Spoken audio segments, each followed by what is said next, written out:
Hamas ने एक बड़ा हमला इजराइल पर किया है। इससे पहले इजराइल लगातार गाजा पट्टी पर हवाई हमले करता है। पिछले दिनों इजराइल के हमले में फिलिस्तीन के हजारों लोग मारे गए, न जाने कितने लोगों ने अपनी जान गंवाई। पर इस बार हमास ने जोरदार जवाब दिया है और हमास की ओर से किए गए ताजा हमले में इजराइल को बहुत बड़ा झटका लगा है। ये साल का सबसे बड़ा हमला माना जा रहा है। जो सूचना सामने आई है उसके मुताबिक देर रात हमास की ओर से खतरनाक रॉकेट फायर किए गए। सबसे बड़ी बात ये कि जो रॉकेट फायर किए गए वो बहुत कम समय में एक साथ कई मारक फायर कर सकता है। हमास की ओर से इससे पहले भी एक साथ कई रॉकेट फायर किए गए। आधे से ज्यादा रॉकेट इजराइल में सटीक ठिकानों पर गिरे। जिन ठिकानों पर हमास ने निशाना साधा वो पूरी तरह से बर्बाद हो गए। इजराइल का एयर डिफेंस सिस्टम एक बार फिर पूरी तरह से फेल नजर आया। इजराइल का आयरन डोम सिस्टम इन रॉकेट्स को रोक नहीं पाया। इजराइल की ओर से कहा गया कि कई जगह रॉकेट्स गिरे हैं और जिसकी वजह से भारी तबाही मची है और इसकी तस्वीरें, इन हमलों की तस्वीरें सोशल मीडिया पर छाई हुई हैं। हमास की तरफ से की गई बमबारी की तस्वीरें जो है सोशल मीडिया पर छाई हुई हैं और कितनी ज्यादा तबाही मची हुई है वो सब कुछ सोशल मीडिया पर देखा जा सकता है। इन रॉकेट्स अपार्टमेंट और बिल्डिंग पर गिरते हुए दिखाई दिए। हमास की ताजा बमबारी में इजराइल को जबरदस्त नुकसान पहुंचा है।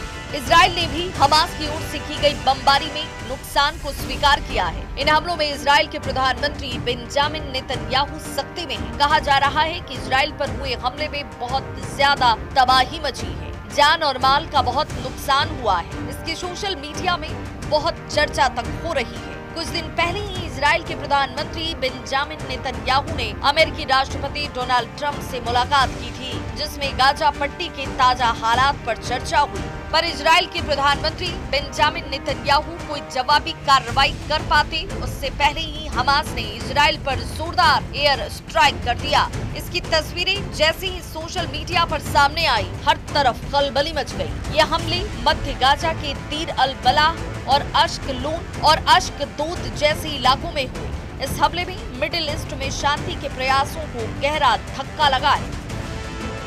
यही नहीं, हमास की ओर से हो रहे इजराइल पर ताबड़तोड़ हमले को रोकने में इजराइल का डिफेंस सिस्टम पूरी तरीके से नाकाम साबित हुआ।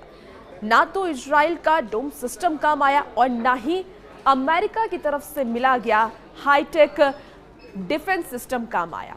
अब अगर आने वाले वक्त में इजराइल और ईरान का युद्ध होता है तो इजराइल पूरी तरीके से तबाह हो सकता है।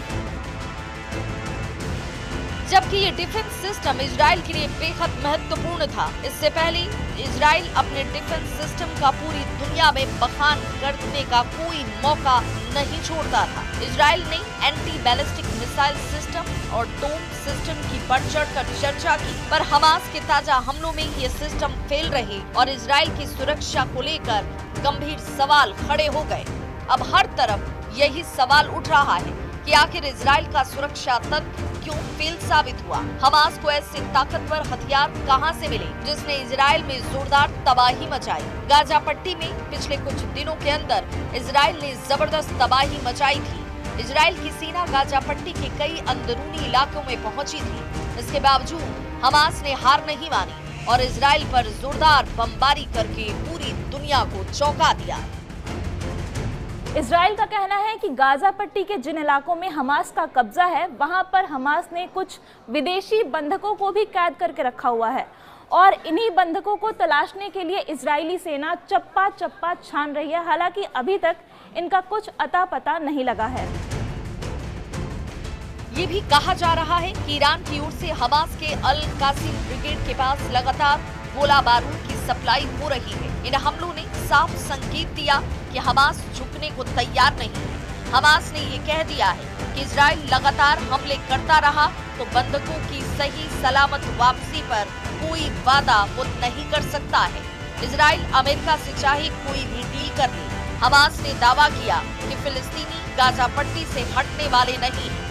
अगर इजराइल जबरदस्ती फिलिस्तीनियों को गाजा पट्टी से हटाने की कोशिश करेगा तो इजराइल की ये कोशिश सफल नहीं होगी।